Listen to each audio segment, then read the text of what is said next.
everybody! Hi, everybody. It's been a while since we've done a podcast episode. I'm here with my editor, Godo808. Say hello, Godo. Hey, everyone. So, what are we going to be discussing tonight, Godo? So, we're going to be discussing our top 5 disappointing games that we've had throughout the newest / latest era of video games. So, PS3, PS4, some remakes, and I do know that we did talk a little bit, and you have a PS2 title, which has been ported recently. And also remade. And remade. So that still fits within our parameters. So, I'm going to let you talk about a little bit of your side, and then we'll get right into it. Oh, okay. So I'll just spoil what my remake is, but we'll discuss that one in greater detail. Shadow of the Colossus, but the PS2 version specifically. Yeah, I understand. It was something. But I'm going to talk about my biggest disappointment, and that is the Final Fantasy VII Remake. Great game. Love it. But it was not a one-to-one remake. I was hoping to see the classic Final Fantasy VII game remade just in lush 4K graphics. And they decided, nope, f*** you, we are getting something else. Yep, and that is also why it disappointed me, so we actually share that game. Which, actually, I think that's what prompted you to go for Shadow Colossus. Yeah, because I was like, well, Godo picked the game I was gonna pick. Give me a sec. I'll go fix it.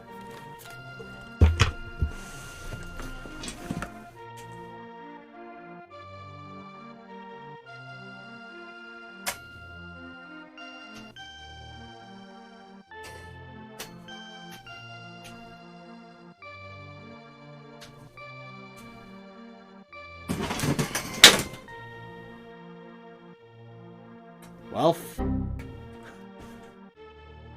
but yeah, since you picked Final Fantasy VII Remake, which I'll admit, it's not a bad game. I do like it, but the fact it wasn't traditional Final Fantasy combat and the fact that the AI is brain dead for the most part and will not follow my commands when I give them and are suicidal, I was like, fuck this game. It's frustrating. I understand. So honestly, if the AI had been smarter and actually did what they were told, I could forgive the combat because it is actually fun combat. And the combat is fun, but my heart was still hoping that they would do a turn by turn. Yeah, active time battle would have been the best way to go. And I'm going to be honest, I am excited for Final Fantasy 16. I think it's finally going to fix the curse of modern Final Fantasy for me. Oh, hopefully. Let's hope for Did I it. ever tell you what my backstory with Final Fantasy is? Actually, no. Okay, so I started with 10.2 because 10.2 was what Blockbuster had at the time. Who remembers Blockbuster, guys? I still have a card in my wallet. Nice. I feel old.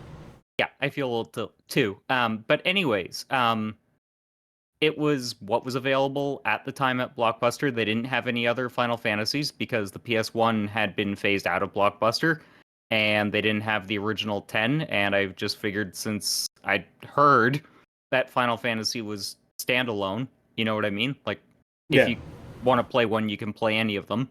Yeah. I picked it up. Did not like it at first, but it wasn't because of the storyline, which some people will say is silly. I think the story's fine, and I actually like the dress sphere combat personally. But yeah, I was like, okay, this kind of disappoints me. Why do people love this game so much?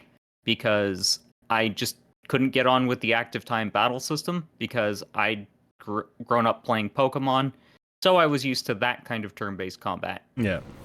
And then I was like, okay, this series is probably not for me. Gave it another try with Final Fantasy 13 because pretty graphics. Yeah. So you can see why I had kind of a lowish opinion of Final Fantasy for the longest time. Yep. It took until Siege Sensei actually gifted me Final Fantasy 7 and Final Fantasy 8 on PS3 through PS1 backwards compatibility. Yep. The digital versions, I mean. And I was like, oh, I get why people like this now. Again, best of the Final Fantasy, Final Fantasy 6. Never gonna change. It's the best. So, in theory, it is 3 here in North America, but yeah. If you're ever looking for gifts for me, guys, I would gladly take the Final Fantasy Pixel remasters because I've never played anything before 7. Keep an eye out for those gifts, guys. Uh-huh. So, Well, the thing is, you could always gift it to me on my Throne account. That'll be a link in the description. let's go in with your disappointment. I'm gonna start with Uncharted 4. Okay. Haven't had much on my end for Uncharted. Sorry? I haven't had much Uncharted on my end. I have the games. I have the whole series. So I can't wait to Do hear. you even have Golden Abyss then? I have 1, 2, 3, 4. Thieves Legacy, and I think there was a PSP port or PS Vita. PS Vita. That was Golden Abyss. Okay. So yeah, I got that on my PS TV. Okay, so the order that I would rate them, and I'm the oddball on this, keep in mind. I would rate them Uncharted 3, Uncharted 1, Golden Abyss, Uncharted 2, Uncharted 4. Okay, and that is from most disappointing to least disappointing? The ones that I mentioned first are my favorites in the series, and then Uncharted 4 is the one that disappointed me the most. Okay. Because it just didn't feel like the other Uncharted games.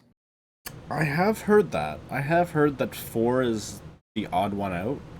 But I also heard that 4 kind of concludes the story. It does, but it also leaves it open for Naughty Dog or whoever from Sony's many studios wants to pick it up. The thing is, the Uncharted series is so open-ended that you could literally have adventures at any point in the series. Since Naughty Dog's moved on from the series, boom. Since it's a video game, you can just go, no, okay, this slots in at this point in the continuity. Okay. I am going to make a reference on this, though. I have started looking into the Uncharted series, and the chronological order reminds me of the Legend of Zelda Chronicle Orders. It doesn't make sense. Okay, do you want me to actually explain the chronological order for you so that you know what order you could play them in chronologically? Because right now, from what I'm seeing online, people are saying 1, 3, 2, Abyss, 4. That is wrong, because if you look at Uncharted 2, Nate actually still wears Francis Drake's ring, and spoiler alert, guys, sorry, but Uncharted 3 would take place afterwards because he has Sir Francis Drake's ring throughout the adventures of 2. True. And he loses it in 3. So that is out. So it goes Golden Abyss, 1, 2, 3, 4. Okay, so Abyss is the prequel, and then it's 1 to 4. Okay. Yep. Pretty fucking simple. Yeah, I'd say. But yeah, Uncharted 4 disappointed me because it didn't have the fun globe-trotting experience that the first couple of games had. Yeah. Basically, there are action set pieces, but there's a lot more puzzles, and yeah, the puzzles are fun, but the puzzles were always kind of weak in Uncharted, and having this abrupt change just felt meh to me. I see. Well, I'm gonna have to give it a shot. I think you'll like it. You piqued my curiosity, so I am gonna give it a shot. Basically, I'll say this. The first couple of games, they really feel like early Indiana Jones films. Okay. 4 feels like... I'll get food poisoning and I'll shoot the swordsmaster.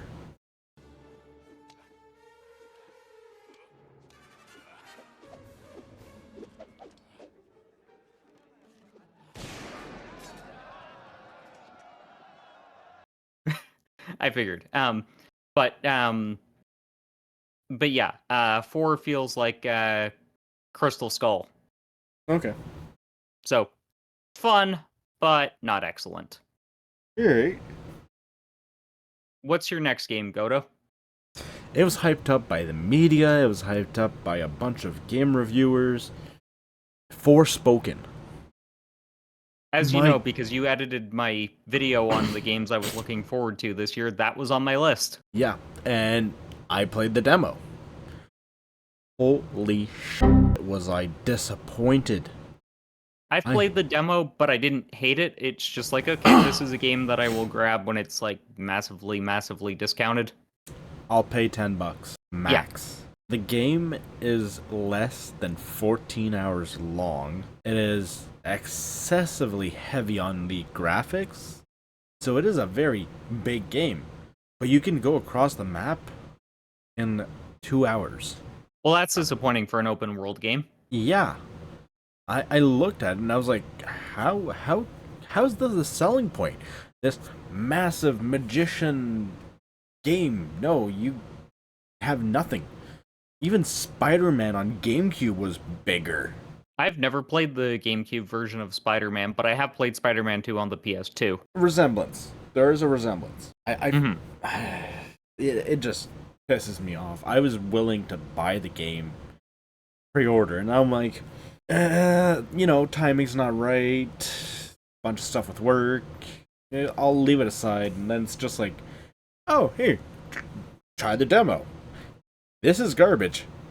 In the garbage. Speaking of pre-orders, I will eventually gift you that really cool collector's edition of Wolverine. Oh, I can't wait for that. Oh. That is a game I'm excited about, and you know what? Maybe next weekend we should do a podcast on games that we're just really excited about. I don't have too many right now because most of the ones I've wanted are either already out this year or coming out a little bit this year, and honestly 2024 is looking fucking weak as hell for games to me. There's a couple of hidden gems I'm gonna have to send you, and you are going to freak the hell out. That I am excited about. But yeah, Forspoken was kind of excited for that, but now I'm kind of like, yeah, I'll pick it up when it's cheap. So that was my number 2. How about yours? So my second one, I am going to get roasted alive and then filleted for this one. The Last of Us Part 2. Now, I know you have a bit of a colored history with The Last of Us. Yeah. Okay, so Last of Us. Tried the first one. Lasted good old... until the first clicker. Game is garbage. Game trash. Bye. Next. Yeah. The thing is, I was invested in the story because shock factor. Yeah. And then I played it a second time and I'm like, okay, this was only good for one playthrough. I grabbed The Last of Us Part 2 because Naughty Dog was at one point my favorite developer. They'd been my favorite developer since I was 7 years old with Crash Bandicoot 2, and I, stuck with them ever since. And then Uncharted 4 disappointed me. I was like, okay, this is probably just my taste in gaming changing. Whatever, that's fine. Still haven't been able to complete Uncharted 4. Got to The Last of Us Part 2 when it came out and hated it, but not because they killed Joel off. I'm like, whatever. All of the characters are unfucking likable in this fucking series, so fuck him. Anyways, I got to it. I was like, gameplay's not gripping me, and they are forcing me to kill the dogs. This game. Yeah. I remember editing that from your last video about you saying there should have been a way to go around it silently, more of a stealth aspect. Or just a way to not kill the dogs and just incapacitate them. Yeah. I know that the whole idea of the story and the gameplay was to make you think and make you feel like a shitty person, but here's the fucking thing. Games are supposed to be fun. If they're not fun, they fail as a fucking game. Make a fucking movie at that point in fucking time. Yep. Do that. So, basically, The Last of Us. Hate the series now.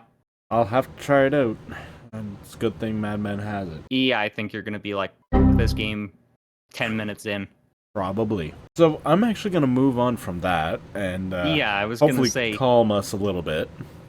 Because this Yes. one's a little controversial. Hades. It's not a bad game. I'm just disappointed at how they made the dungeon crawler mechanics to it.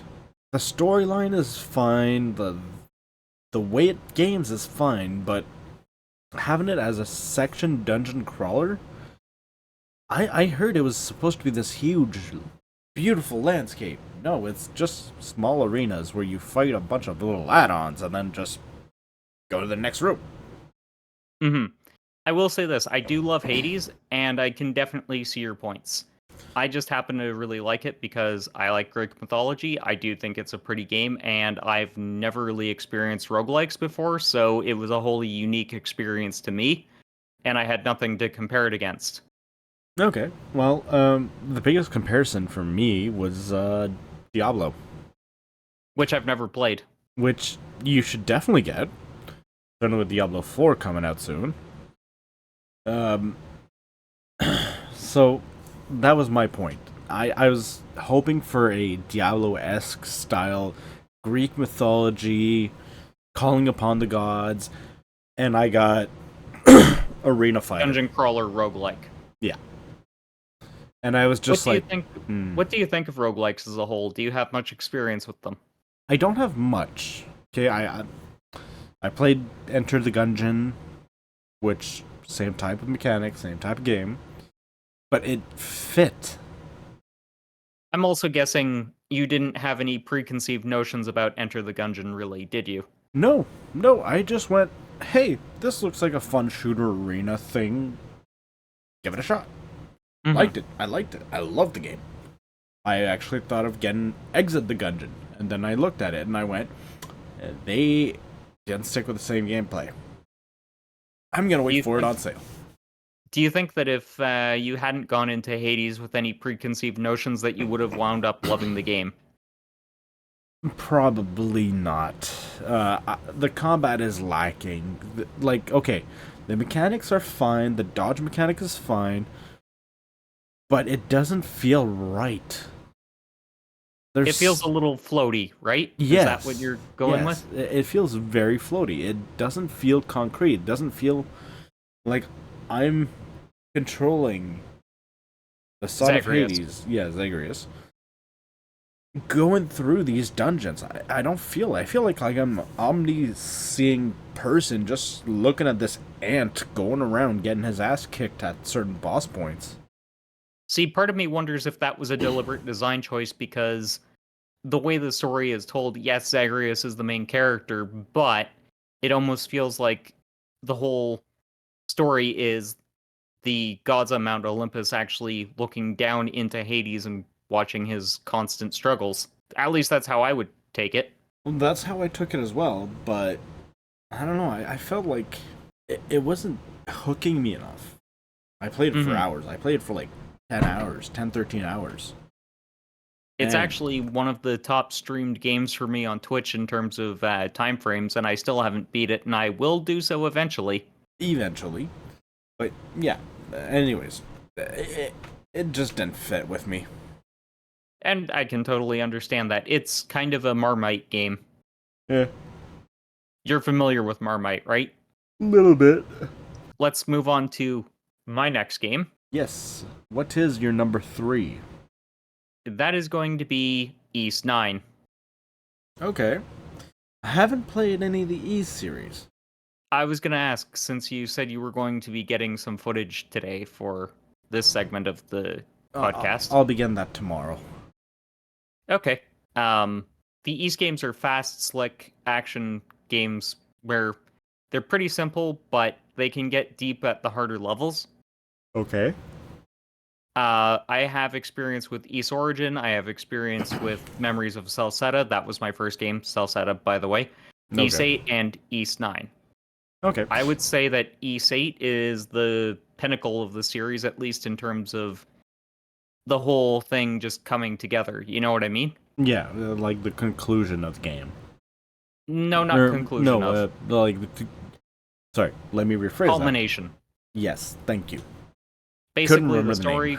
name. Basically, the story goes really well. The gameplay feels really good. And the graphics are serviceable. And the music, as always, is amazing. So East 9, however, it's kind of the black sheep of the family, if you know what I mean. yeah, tonally it's a lot more serious, and there's a mystery, and the mystery is really, really cool and really fascinating. I still haven't completed the game, but really I feel like East is supposed to be fun and upbeat, not grim, dark, edgelord. Okay. But yeah, East 9 just it's a shift tonally, and it's not what I was expecting. It's not that the game's bad, and I actually love the new mobility mechanics that they've added. And I love the mystery. The characters, they're not as fun or as interesting or even as unique as they were in 8, so that's a kind of loss for me there. But 8, it's kind of like, imagine Lost in a video game form. That is literally what it is. Okay. But I'm getting a picture. but more upbeat. Okay. Whereas 9, I would say it's kind of like Jailbreak. Haven't seen. Okay, old TV series, but Yeah. basically serious, not as lighthearted. Okay. And basically the shift in tonality, it just didn't do it for me. And I was really hyped up for it because I love Falcom, they're my favorite developer, and I was like, eh. And the graphics weren't that big of an update from 8, so it was like, yeah, they're prettier, but they're not that much prettier. What is your fourth game? So for those who know me, they will understand when I play this sound. Resident Evil. The Resident Evil series. I am a fan of them.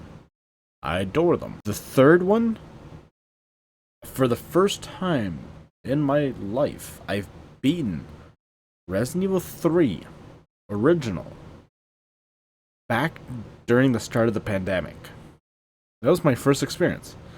And then I played Resident Evil 3 Remake. Visually, stunning. Story-wise, okay. They cut out so much. So the original game took me a couple of hours. And I will have this on screen. My remake run took me 1 hour, 2 minutes. Or no, it was 50 something seconds. I think it was like 58 something. I was a few minutes shy from getting in the top 10 world record speedruns. Have you thought about going back and speedrunning that title? I have thought of it. I am going to have to start a new game because I was doing this on a New Game Plus run, and that makes the game shorter due to weapon accessories and all that. Understandable. In a new game series, or in a first playthrough new game, I think the record is 115 or 113 back then. I don't know if it got shorter, and this is all glitchless. I imagine it's probably gotten shorter. Probably. People have been toying around with the game. Actually, no, they kind of give it away now because Resident Evil 4 and Resident Evil 8 VR. By the way, Resident Evil 4 VR is getting a release soon on PSVR 2. Can't wait for that. I don't have VR, so I do, and I love VR, so it might be a upcoming series on my end if I can Go get back for to it. streaming. go for it. But yeah, so Resident Evil 3 remake, fun game. They cut so much out of the mechanics. They cut so much out of the game. They cut off a huge section of the story, and the so the original Resident Evil 3 was a semi-open world style game. Yep. The remake, linear. How do you go from having a semi-open world where you can literally be running around like a clueless chicken because you forgot that the hose was in a map room, and in this one it's like, oh well, I can't go through, and the only accessible part I can go to is that map room. Like, why point me to that? Leave me with the suspense. Let me fight that endless waves of zombie so I can learn from my mistake. Oh shit, I did not go to the right way. I waited 99% of my ammo, and now I'm stuck against Nemesis. And this is another thing. So in the OG, whenever you encounter Nemesis, which was the main protagonist, or Antagonist, you mean? Thank you. Sorry, English, secondary language, not first. Sorry. It's fine. Yeah, so Nemesis being the antagonist, every time you encountered him in the original one, you had a slow motion time that would start, and it would give you an option. Run away from the monster or fight the monster. If you chose to run away, there'd be a cinematic of you running away and literally hiding away from Nemesis. Which in modern graphics would have looked pretty cool. Oh, it would have looked kick-ass. Instead, they went, oh no, let's just fight. Obligatory fight. That's not how it's supposed to go. It just didn't really feel like survival horror at that point, right? No, it felt like an action shooter horror. So more in line with Resident Evil 5 and 6. Yes. And let's not talk about 6. 6 is just disgusting. I didn't put it up here because I have such a deep hatred for the game.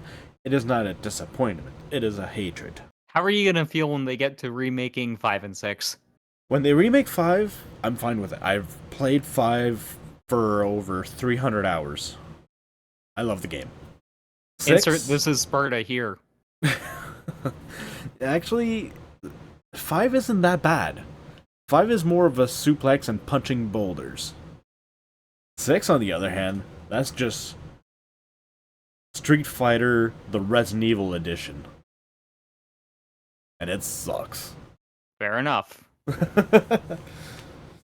So, that's enough about my number 4. Let's hear yours. Infamous 2, and I'll keep this one brief. It's just because the story direction at the very end didn't really sit well with me. Okay. I keep in mind, I have beaten the game. I don't remember the ending. It's been so long. Okay, so basically you had the good or the bad ending choices. Yeah. As is typical in all Infamous games. But basically, you know how they had Quo and Nyx representing the good choice and the bad choice throughout the whole adventure, right? Yep. They flipped it on its head, and Quo winds up being the evil choice, and Nyx winds up being the good choice. The good choice is to sacrifice yourself and all conduits in the world, Yeah. which is millions of people. Yeah. And then the bad choice is become the beast yourself. Okay. Now that reminds me a little bit of the story, like just talking about it. I'll be honest, Infamous 2 didn't disappoint me all that much. See, I loved the gameplay. I loved the majority of the story. It was just the last part felt like, oh shit, we're ending development in today. We got to get something out. Like, okay, that's how it felt. So for you, it felt more like an abrupt stop than a gradual ending. Yeah, it felt like Sucker Punch ran out of time and we're like, well, we have to go and find an ending today. Let's just throw spaghetti at walls and hope something works. Okay, I see where you're coming from. And the fact that they coded Nyx to be the good choice, Nyx to be the bad choice the whole game. Yeah. And then suddenly she's the voice of reason, or supposed reason. Yeah. Didn't make sense to me, and the fact that you're killing millions of people either way, it's like, this is a neutral choice. This is not a good or a bad choice. Yeah, no, it makes sense. It makes sense. Well, I don't have much to say on that side. Honestly, like, I hear you, and it makes sense. I mean, this is just a little side note here. It reminds me of whenever Mass Effect 3 came out. Holy shit, was there backlash on that ending. Didn't Mass Effect 3 and Infamous 2 come out around the same time, if I'm remembering correctly? I think they came out a few months apart. So basically, they probably were around the same time, and they were probably trying to flip gaming tropes on their head, right? Probably. I mean, that could have been it. Who knows, right? Game development nowadays, everything sticks. I'm gonna have fun playing Infamous 2. I'm sorry, you're getting me back into the old retro Godo here. No, it's fine. So it came out June 7th, 2011, and I'm gonna look up Mass Effect 3 and find out when that came out for us. Yep. Mass Effect 3. 2012. Yep. Literally a couple of months, not even a year off. Almost a year, but not quite. Exactly. So it kind of makes sense where they might have been trying to just go, hey, this is what you guys are used to. This is the new standard. Adapt to it. And then they just got noped. See, I feel like in choice-based games, going away from the expectation is kind of a bad thing in some ways, but they should, if they're going to have a karmic system like Infamous and like Mass Effect, they really have to start adding a middle ground option. Yeah. Actually, there is a game out there. I don't remember. Undertale. You remember Undertale, right? Yes, I haven't played it, but I know of it. There are multiple endings, and all dependent on how many people you have. Well, how many enemies you've killed. Mhm. If you've killed any enemies, or if you've killed every single enemies in every single area. So it really, really does change how the game ends. And it adds extra bosses, which is phenomenal. Definitely, and it could do that because it was an indie title. Back to our discussion here. Infamous 2, yeah, it was a good game. The way it ended sucked. Yeah. Adding a mid-ground would be a good idea. I 100% agree. Anything else to add onto the Infamous subject? Hey. I am going to be working on a video that Madman is going to be editing for me, and it's going to be about how Sony could bring back Infamous. I really hope they do, but I don't think they will because they now have Spider-Man and Wolverine. So I'm actually gonna step it up with my number 5 spot. This is, I don't know, maybe it's just me who didn't play any of the other games, but Dragon Quest Builders 2. My god, was I disappointed. I thought this would be sort of a Final Fantasy ripoff slash dungeon builder, where you could have a portion online where you build your dungeons, put your monsters, have your friends challenge your dungeon. Nope. The game is literally just you get shipwrecked, you're on an island, you have to build stuff that is recommended by other monsters inhabiting your island to then progress into your story.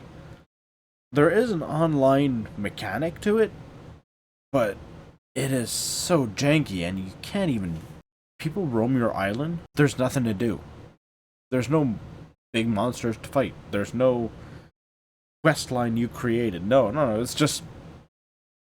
Come visit my island, kill some shit, and then go home. So it's a violent Animal Crossing. Basically. Actually, I think that's the best comparison. But Animal Crossing is fun. You have objectives. You have to pay back your bill to Nook to be able to fully, freely leave the island or the town. This one, you're stranded. Do something about it. Instead of finding a way home, no, let's go build some stuff and then get people to come and join me. Sorry. I'll be honest, Dragon Quest Builders series never interested me. But then again, I'm not too into building games. I'm not too into the whole, whatever genre of game you would classify Animal Crossing as. I don't even know how you'd classify that. It's just not my thing, so it would be instant ignore and disappoint for me. Yeah, well, I should have followed my instinct and just stayed away from it. There is an anime about it, Dungeon or Dragon Quest. I will say this though, I would be happy to play Animal Crossing with friends if I ever get a Switch. I'd be happy to start playing it. I have it. I just haven't had the chance to play it at all. So whenever you do, or if you do get a Switch, and you get the game, let me know. I will add you and I will play with you. Sounds good. Uh, Anyway, sorry to interrupt you on the Dragon Quest anime thing. Yeah, no worries. Netflix, by the way, Netflix. I'm just getting tired of these guys. They're really starting to be annoying. I'm happy that my phone company is giving them to me for free. Mm-hmm. But yeah, it's an okay anime. I do recommend if you have Netflix or if you can see it, watch it. It's very funny. It's very fun. It's very quirky. But don't get sucked into the game like I did. I know that regret it. Madman is going to be gifting me Dragon Quest 11S for my birthday, so that'll be kind of cool. Okay. But that's the turn-based JRPG combat. Yeah. Okay. So, Do you have anything else to say on Dragon Quest in general? no. No, the game was just pure disappointment for me, and that's pretty much it. Fair enough.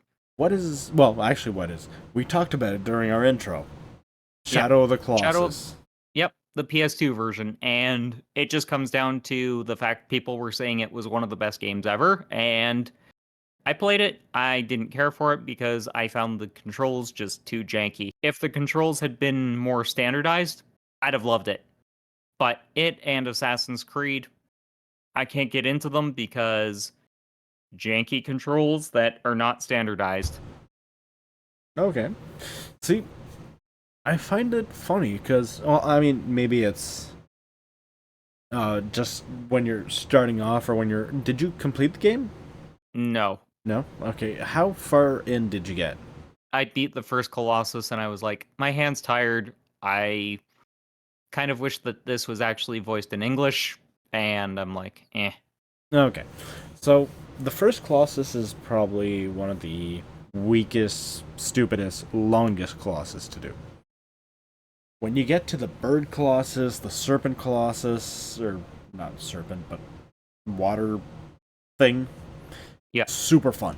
The game gets super interesting. I'll be honest, I adored the game. I didn't get disappointed at all. So I'm actually shocked that you got disappointed.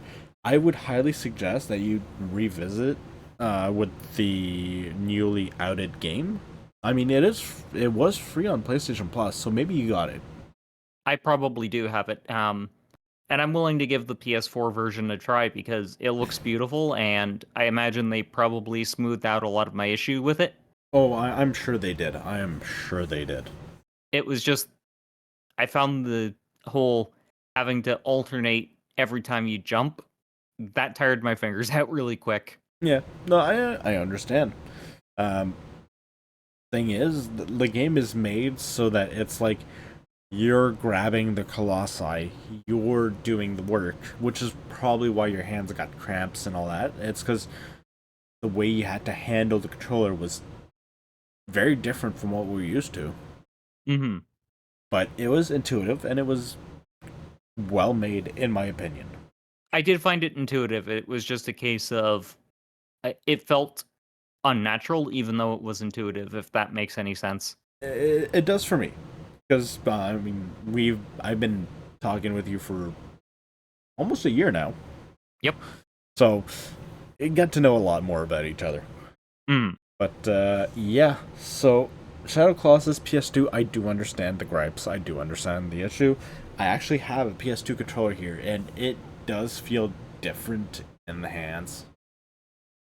We think PlayStation didn't change their controllers all that much. Oh no, they've changed them extensively. It's just they kept the aesthetics very similar. Exactly. It shapes a lot better around the hands, the wrists. Like, I can actually use my DualSense for hours and hours and not feel anything. yeah, while I still have a non-analog PlayStation 1 controller here. And it feels bricky. Oh, it feels weird. And that was the controller that felt the most natural to me as a kid. Actually, I'll be honest, for me was the Nintendo 64 controller. Okay, E.T. Hey, I liked it, okay? It felt good in my hands. Actually, playing Legends of Zelda was one of the best things with that controller.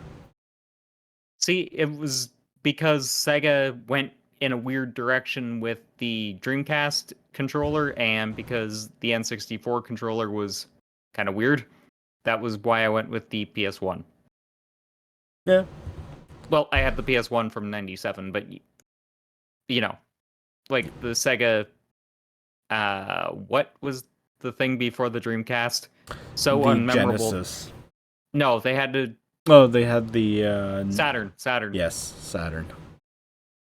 Yeah. I'm sorry, The Saturn Saturn's was weird. the Saturn was so forgettable that I was like, Genesis, Dreamcast. Yeah. Actually, that's 99% of the population. Mm-hmm. And the Dreamcast, it was too big and boxy for my small hands at the time. Yeah. I was Kwame Brown of gaming. So thanks again for coming on. Is there anything you want to plug before you sign off? Actually, I'm going to plug in my video editing service and thumbnail creation service with Godo Editing Services, GES, my personal company. Link will be in description below, and thank you, Colin, for having me. It has been fun talking about our disappointments, surprisingly, oddly problem. said. Basically, we needed therapy. Yep, and this is a very good place to do it, I guess. Yep. So, thanks again, Godo, for coming on. We're going to try to do this more regularly. I don't know what videos will be popping up. I'll just have 2 random ones coming on. Until next time, keep blazing that trail, guys. See ya. Attention!